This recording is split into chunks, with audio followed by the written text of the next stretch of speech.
Bonjour à toutes et à tous, je suis heureux de vous retrouver pour cette première vidéo sur la prise de conscience. J'aimerais voyager avec vous et que nous réfléchissions ensemble sur le monde qui nous entoure. À force d'être dans un environnement et de voir cet environnement, d'y vivre quotidiennement, en fait on se rend plus compte du paysage qui nous entoure. J'aimerais vous représenter quelques informations de base, mais qui sont pourtant essentielles. Je vous présente la Terre, cette planète que chacun nous dit comme exceptionnelle. Cette planète est incroyable. Il y a tant de merveilles, comme l'eau, les saisons, la nuit, le jour. Comment cette planète parfaite, nichée dans un système solaire, se maintient-elle autour du Soleil? Comment se fait-il que nous avons de l'eau? D'où vient la vie? Les saisons? Pourquoi y a-t-il une chaîne alimentaire aussi complexe, aussi parfaite? On nous donne les causes avec des lois de l'univers et autres concepts, mais la question de fond reste toujours sans réponse. Je vous donne un exemple. Pourquoi y a-t-il le jour et la nuit? Il y a le jour et la nuit, car la Terre tourne autour du Soleil. Ok, mais pourquoi la Terre tourne autour du Soleil? La réponse est toujours la même, on ne sait pas. Et on suppose. On suppose que cela est le fruit du hasard créé par le Big Bang, que personne n'a vu et ne verra jamais il y a des milliards d'années. Aujourd'hui, on nous enseigne que c'est le hasard dans nos écoles et en dehors. Notre capacité de choisir s'en trouve affectée. Pourtant, un autre choix existe, un choix plus spirituel. Ce choix est de croire que tout ce qui nous entoure est une construction pensée par un être suprême, Dieu. Face à ces deux perspectives, il nous faut faire un choix. Le choix de choisir Dieu ou une théorie du hasard. Je ne rentrerai pas ici pour le moment dans le choix d'une croyance et encore moins d'une religion, mais pour ma part j'ai choisi Dieu et Jésus. Cette évidence viendra peu à peu. Et toi, quel sentier vas-tu prendre? Cette question est fondamentale. Nos pas sont bien souvent dirigés par ce dont on croit. J'aimerais vous aider à aborder différents sujets dans différentes vidéos pour vous permettre de faire votre choix. Le but est de retirer certains préjugés et de vous amener plus loin. Même si un sujet a été traité par 15 personnes avant toi, si tu veux te faire une idée objective, tu dois t'y intéresser et ne plus avaler ces idées sans réfléchir. La consommation de masse nous apprend à consommer, consommer et au final, on ne prend plus garde à notre consommation. Commençons par reprendre rapidement un sujet de base, la place qu'occupe la croyance dans notre quotidien. La croyance, qu'on le veuille ou non, elle est partout, notamment en France et dans le monde.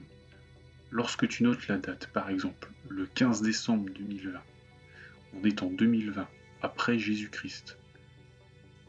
Je ne vais pas entrer dans le débat sur la date exacte de la naissance de Jésus, mais le fait est qu'à chaque fois qu'on lit ou note une date, on fait référence à la naissance de Jésus-Christ. C'est un fait. En France, nous avons plus de 36 000 communes et il y a plus de 36 000 églises et autres lieux de rassemblement spirituel. Tous les jours, nous passons devant sans même plus les voir et pourtant ils sont là. Tous les ans, beaucoup d'entre nous fêtent Noël. On dit Merry Christmas en anglais pour joyeux Noël. Certains oublient que dans le mot Christmas, il y a Christ. Le Père Noël a beau essayer de voler la vedette, on parle de Merry Christmas. De tout temps, les gens se sont tournés vers le spirituel. On se dit qu'ils n'avaient pas la science, qu'ils faisaient cela car ils n'avaient pas les réponses. Force est de constater que nous n'avons pas toutes les réponses aujourd'hui, loin de là. Ces hommes ont construit des choses fantastiques comme les pyramides que personne ne pourrait reproduire aujourd'hui. Eux l'ont fait sans machinisme. Cela laisse songeur. Les Grecs, les Romains, les Celtes, les Sumériens, etc., ils ont toujours eu des croyances. On ne peut pas balayer cela en disant simplement avant c'était différent. Rome a fait des avancées technologiques très fortes comme les routes, etc., et pourtant ils étaient extrêmement croyants. Ils ont même fini par adopter le christianisme et faire de leur ville le Saint-Siège du Vatican. On a ça en nous. Que l'on croit en quelque chose ou en rien, ça a toujours été et ça sera toujours. Comme si quelque chose nous a appelés et continue de nous appeler à croire. Cet appel produit un choix. Même notre président de la République, M. Macron, parle de quelque chose qui nous dépasse, qui vous a précédé, qui m'a précédé et qui restera. Je vous ai mis le lien de la vidéo qui est disponible sur YouTube et que je vais vous montrer tout de suite. Est-ce que vous êtes en mission? Oui. C'est comme ça que je le vis. Je ne suis pas en train de faire une carrière. J'ai d'ailleurs jamais cherché vraiment à faire une carrière dans ma vie. J'ai poursuivi des objectifs, j'ai cherché à comprendre, à apprendre, à réussir des choses, à mener des combats. Je crois jamais avoir eu le sentiment que je faisais une carrière. Et depuis que je suis rentré dans le champ politique, je vis ça comme une mission. Il y a une dimension de spiritualité. Il y en a une. Et en tout cas, la conviction qu'il existe une transcendance, oui. Quelque chose qui dépasse, qui vous dépasse, qui vous a précédé et qui restera.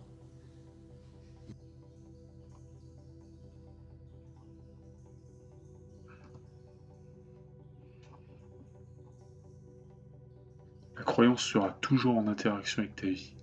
On y est toujours confronté. Même les hommes politiques qui nous parlent de neutralité y sont confrontés. La neutralité n'existe pas.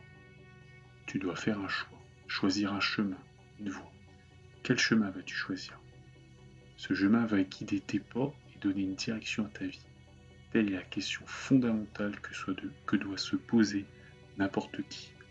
Moi, j'ai choisi Jésus. Merci d'avoir regardé cette vidéo, d'autres suivront.